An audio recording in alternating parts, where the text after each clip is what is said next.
What if the only thing standing between you and your dream is an invisible wall you built yourself? That wall is called fear, and it's built brick by brick with every doubt, hesitation, and unanswered what if. Fear doesn't always come crashing into your life with sirens. It often slips in quietly, whispering questions like, "Are you sure you're good enough?" Or, "What if you fail?" It shows up when opportunity knocks, when you're one decision away from growth, when your heart beats faster because something inside you knows you're meant for more, but your mind says, "Not yet." It's the silence before the speech, the hesitation before pressing publish, the delay before chasing your purpose. Fear has mastered the art of disguising itself as logic. It tells you to wait, to prepare more, to be careful, when in reality, it's trying to keep you in the same place. It convinces you that playing small is safe, that dreaming big is dangerous, and that comfort is more valuable than calm. But deep down, you feel it, the pull, the tension, the restlessness of untapped potential. Some people spend their entire lives negotiating with fear. They rearrange their dreams to fit inside their comfort zones. They keep their potential in storage, waiting for the right moment that never comes. And while they wait, fear grows stronger. But it doesn't have to be that way. What if fear isn't your enemy, but your invitation? What if every fear is a signpost pointing toward your next breakthrough? You don't have to live behind the wall any longer. You were never meant to shrink to fit the size of your fear. You were made to stretch beyond it. The only question is, are you ready to break through? Fear and doubt are universal experiences. Whether you're launching a business, pursuing a passion, or trying to heal from a painful past, those two forces seem to appear every time you take a bold step forward. They creep in just when the idea is getting bigger, when the door is opening, when momentum is building. You start to feel that stirring in your chest, a sense that you were made for something more, and almost instantly fear begins its work. Doubt starts whispering in the background, questioning your every move. What if you fail? What will people think? Are you even qualified? These thoughts don't always scream. Sometimes they come softly, dressed as logic and caution. But no matter how they show up, their goal is always the same: to paralyze you. The real tragedy isn't the presence of fear. It's the power we give it. Fear is a shadow. It grows the more we turn away from the light of action. Doubt is a thief. It steals opportunities that were meant to shape us. Many people spend their lives waiting for fear to go away before they begin. They keep preparing, planning, organizing, but never launching. They think confidence will show up first, that clarity will arrive before commitment, but that's not how growth works. Confidence is built on the other side of risk. Clarity is often born in motion, not in stillness. We live in a world where it's easy to compare ourselves to others, to believe that those who've succeeded are somehow immune to fear. The truth is, they've simply decided to stop waiting. They've learned to move forward while afraid. That's the real victory. Not the absence of fear, but the refusal to be governed by it. This conversation is not about pretending fear doesn't exist. It's about exposing it. It's about shining a light on the mental patterns, emotional blocks, and spiritual weight that fear and doubt try to place on your life. It's about learning how to take back control, how to stand in your identity, and how to walk boldly toward what's meant for you, not because it's easy, but because it's necessary. You were not born to live a life dictated by fear. You were not created to shrink every time doubt comes knocking. You are here to rise, to confront, and to conquer what's been holding you back. This is the beginning of that journey. Fear is one of the most common yet misunderstood challenges in life. It disguises itself in so many ways. Nervousness, anxiety, hesitation, perfectionism, even procrastination. It doesn't always look like terror. Sometimes it looks like silence, like a paused decision, like a dream pushed to someday. Fear convinces us to stay in our comfort zones, even when those zones are slowly killing our potential. It paralyzes action, clouds judgment, and convinces us that safety is better than growth. The challenge is not that fear exists. The challenge is how easily we surrender to it without even realizing it. Doubt, closely tied to fear, works like a slow poison. It doesn't come at us all at once. It drips in little by little. One rejection, one failure, one criticism at a time, until it builds a narrative in our minds that says, maybe I'm not enough. Over time, we stop trusting our ideas, our gifts, and even our own voice. We begin to second-guess opportunities and shrink in moments when we're meant to rise. Doubt keeps us rehearsing our limitations instead of pursuing our possibilities. It's not always loud or dramatic.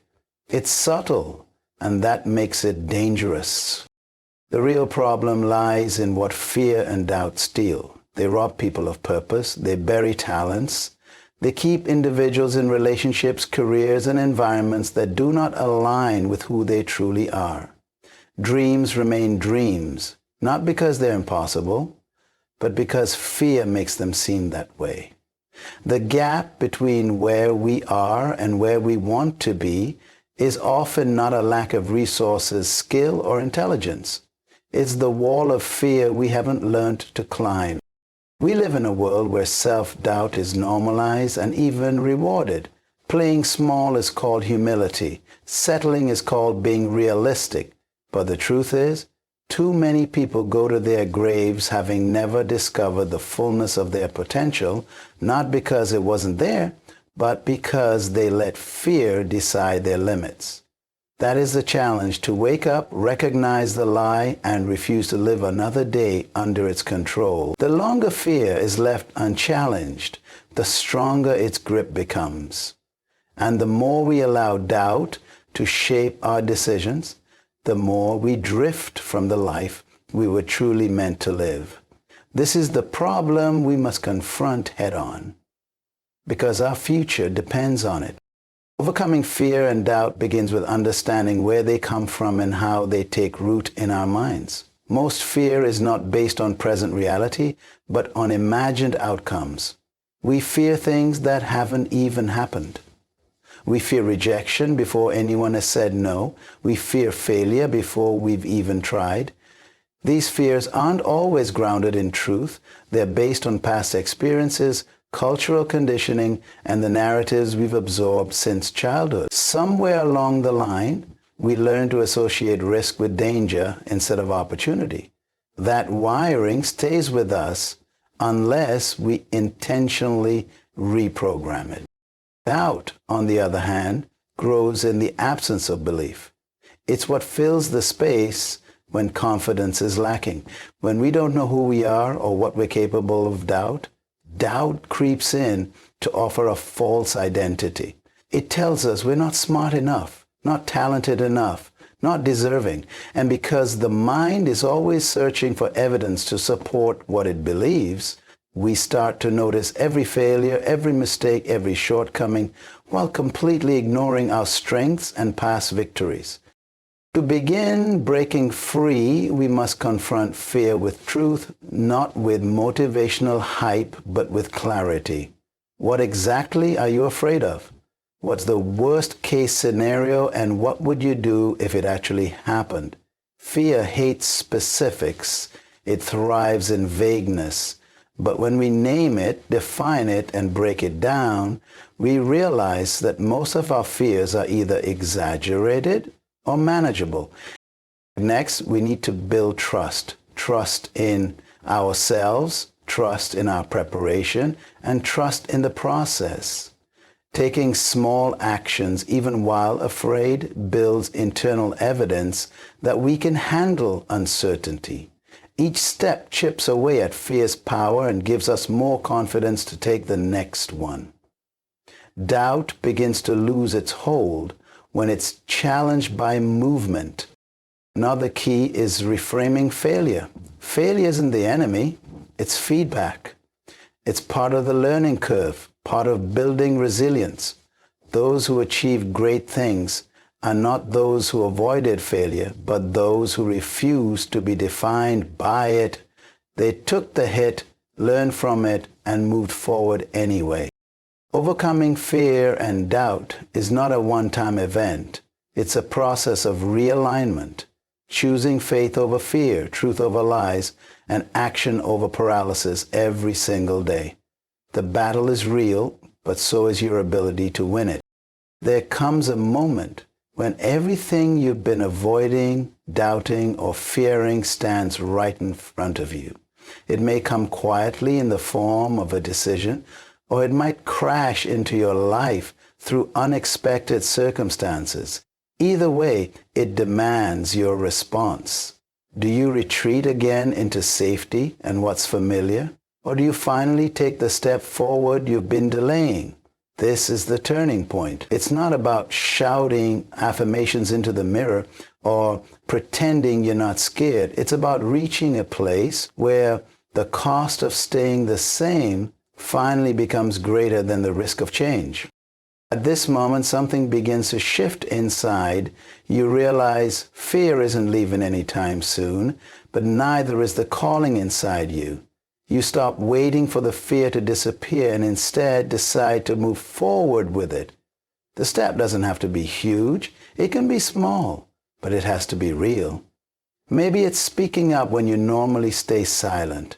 Maybe it's submitting your work, applying for that job, starting that business, or simply telling the truth. That one act becomes your declaration that fear no longer has the final say.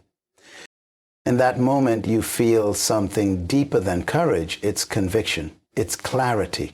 You no longer need a guarantee of success because you've decided that progress is more important than perfection.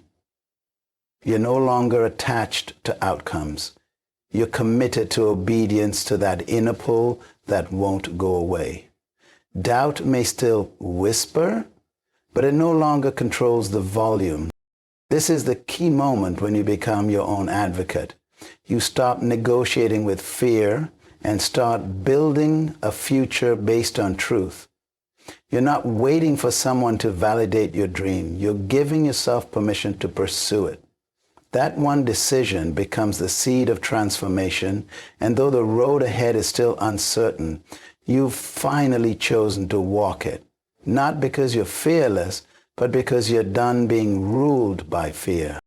In this moment, the shift happens, not in your circumstances, but in you. You stop looking for external security and start drawing from internal strength. It's not about being fearless, it's about becoming bold in the face of fear. The journey isn't over, but everything changes the moment you stop running from fear and start walking through it. That's when you realize the power to overcome was always in you. Fear and doubt are not signs that you're weak or unworthy. They're signs that you're on the edge of something meaningful. Everyone who has ever stepped into something greater has faced the same inner storm. What sets them apart is not the absence of fear, but the refusal to let it dictate their path. The journey to overcoming fear and doubt begins with awareness. But it doesn't end there. It continues with action. Small, imperfect, consistent action that says, I choose progress over paralysis. So much potential is buried because of the lies fear tells. It convinces you that safety is more important than fulfillment, that comfort is better than growth, and that failure is the end instead of part of the process. But now you know better. Fear only has the power you allow it to have. Doubt only grows when left unchallenged. The more you confront them, the smaller they become. You've seen how fear can shape your choices, holding you back from applying, launching, loving, forgiving, or creating. You've seen how doubt can steal your voice and make you question what you already know to be true. But now you've also seen that there is another way, a way of courage, a way of intentional living, even when the outcome is uncertain, a way of showing up despite the fear and refusing to allow it to shut the door on your purpose. Choosing to live above fear doesn't mean fear disappears. It means you acknowledge it, but don't obey it. You hear the voice of doubt, but you don't follow its direction. You move forward, knowing that clarity grows in motion and that confidence is built, not born. This is the foundation of true transformation. Not waiting for ideal circumstances, but choosing to rise in the middle of uncertainty. The life you're dreaming of, the impact you want to make, and the freedom you long to experience all live on the other side of fear. It's not a wall. It's a doorway, and now you hold the key. You've come to the edge of the limitation, and you're ready to break it. The process won't always be easy, but it will be worth it. Your future doesn't belong to fear. It belongs to the version of you that is willing to walk through fear and choose freedom. That journey starts now. If fear and doubt have had a voice in your life, now is the time to silence them. Not by pretending they don't exist, but by choosing not to listen anymore. You have a decision to make. Stay where you are, stuck in the same cycles, or take one step forward into the unknown. You don't have to be fearless to move. You just have to be willing. Start by identifying one thing you've been putting off because of fear. Is it a phone call, a conversation, a creative project, a business idea? Write it down. Then take one intentional action toward it today, not tomorrow, not next week, today. Even if it's small, even if it's messy. Momentum starts with movement. You are not required to have all the answers before you begin. You just need to start. Fear will always try to convince you that you need more time, more preparation, more perfection. Don't fall for it. The truth is, you become ready by doing, not waiting. Every time you take action despite the fear, you're building courage. Every time you challenge doubt with movement, you're creating confidence. Surround yourself with voices that fuel your faith, not your fear. Eliminate the noise that amplifies your uncertainty. Invest in your growth, protect your peace, and guard your vision. And most of all, speak life over yourself. You don't need permission to pursue what's being placed inside you. You already have it. Remember, the world doesn't benefit from the version of you that's playing small. The people you're meant to impact, the legacy you're meant to build, and the freedom you're meant to experience all require your boldness. Fear may show up, but it doesn't get to lead anymore. So make the move. Send the email. Start the chapter. Take the risk. Step into the space you've been avoiding. You don't need perfect conditions, just a willing heart. The life you want is waiting on the other side of your obedience to purpose. Don't wait until fear is gone. Act now. Show up now. Your future is ready. The only question is, are you?